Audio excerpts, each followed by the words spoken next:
Do not sharply rebuke an older man. Meron ka nakikitang mali sa masatanda sa'yo, huwag mo siyang biglang, may galang pa din. Di ba? Minsan yung iba, ikaw ang tanda-tanda mo na eh. Wala kang pag-iisip eh, huwag ganon. May galang pa rin. Hindi naman kasi sinabi, iba naman, may galang pa kunwari, ang tanda nyo po, mag-isip naman po kayo. Huwag ganon, huwag ganon. Ang ibig sabihin, pati yung paraan ng pagsabi, sir, pagpaumanhin po ninyo, mali po kasi ito eh. Di ba? Kaya nga, ang sabi ng Bible, tingnan nyo, paano ba magmahal? Tingnan nyo, we know. Sabi ganon, love by this, that He laid down His life for us. We ought to lay down our lives for the brethren.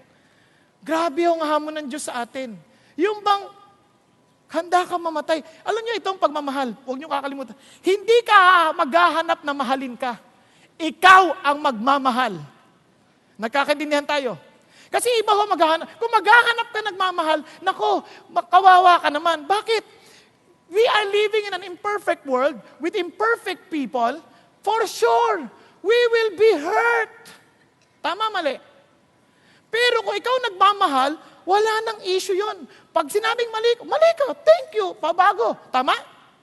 Pero hindi mo kailangan, kasi isipin nyo, marami sa atin ayaw mag-attend ng small group, ayaw mag-attend ng bakit? Masasaktan lang ako dyan eh.